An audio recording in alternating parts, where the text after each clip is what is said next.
when it comes to the monies being made and taken out of the system, whether it's the state government, whether it's local government, the federal government, it's still being taken from the same individuals. It's still being taken from you and I.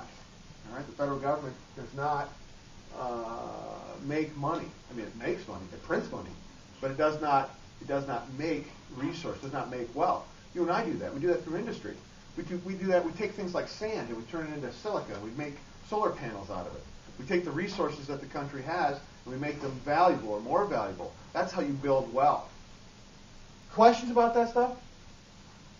All right. So really, even though we've talked about new federalism or creative, progressive, techno-federalism, different types of federalism, there really is just two types of federalism.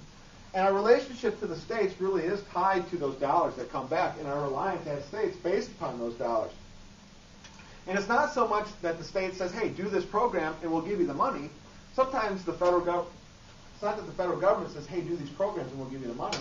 Sometimes it's the federal government saying, do these programs or we won't give you any money. I mean, that's, I want to know why the drinking age isn't 18 anymore. The federal government came in and said, hey, you guys, we're going to, 18, it's too young. You got to be 21 now if you want to drink. And some of the states may say, well, wait a second. I think that, I think we could probably make that decision here at the state level, don't you, as to what our citizens, our responsibility. Don't you think well, you can make the decision at the state level if you want to, but if you do it, we're not going to give you a highway dollars.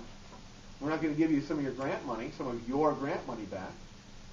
Oh, well, okay, 21, that's fine. It went out to a vote, but the bottom line is, the reason it was pushed forth is because the federal government said, do this or else. I'll give you a more recent example, right? 0.10, 0.08. 0.10, too drunk. 0.08, just drunk enough. Who made that decision? Wasn't here. It wasn't done here in Calhoun County. It wasn't done in Michigan. That decision was made at the federal level. And the state says, well, I think we could probably make a decision as to how responsible citizens are, or what is drunk, too drunk. Well, you can make the decision at your state level if you want to, but if you do that, if you don't make it 0.08, you're not going to get these federal tax dollars. You're not going to get these highway dollars.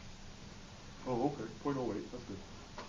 So the federal government uses those dollars, your dollars, my dollars, whether they've taken them or not, because we have this $12 trillion deficit, and says, do this, or we'll just give your dollars to somebody else, and you can be all drunk at 18 and still paying these taxes for everybody else. And what's happened is that switch in that relationship, that when the federal government encroaches in areas that aren't necessarily enumerated in the Constitution, now, if you want to challenge that, it takes 3/4 of the states to say, hey, you can't do that. Whereas, initially, it was to take 3/4 of the states to say, hey, if you want to be more powerful or do something outside the Constitution, get 3/4 of the states to agree. Get 3/4 of the states to agree that 0.08 should be drunk enough. And then we can make that a 0.08 rule. Get 3/4 of the states to say 18-year-olds should be should not be the drinking age anymore. We did it for voting. We went from 21 to 18. We amended the Constitution for that. But we outlawed drinking for a period of time and then unoutlawed drinking. But we did it through the Constitution.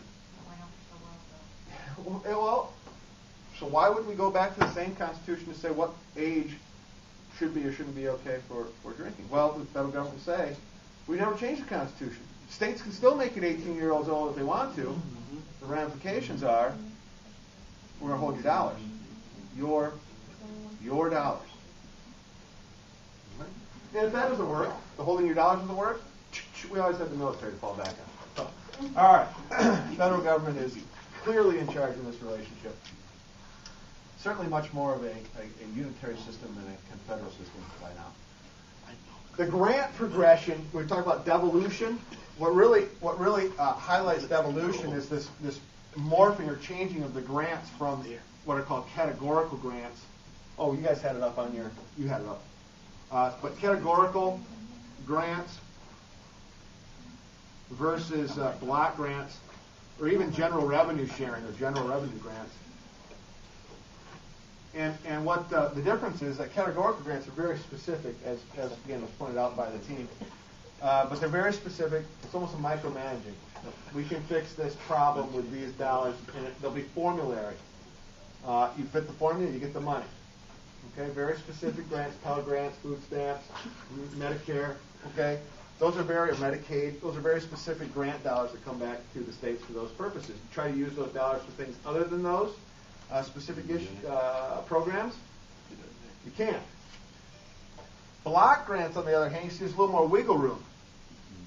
You can still do you still get the money coming back from the federal government, but it's earmarked for a general area, transportation, social security, or social services, environmental issues, any of those areas. You can use it within that block, if you will. Not a specific program, but still tied to an area. And then again, a general revenue sharing grant or revenue sharing would be use at your discretion. Go ahead and use at your discretion. Any area. Not tied to any specific area, not tied to any specific program. The problem with that, though, is, again, the money comes out of the states, comes out of your pocket and mine. If you're just going to return it to us, why take it in the first place? Aren't you just moving it over, robbing Peter and paying Paul, if you don't have any reason or rationale as to what you're trying to accomplish? And so those types of grants didn't last very long. Okay? Any questions about the grants? Questions about the timeline? Right, the Great Depression, right? With the New Deal is where we enter into this cooperative federalism. Cooperative. Okay, versus dual federalism.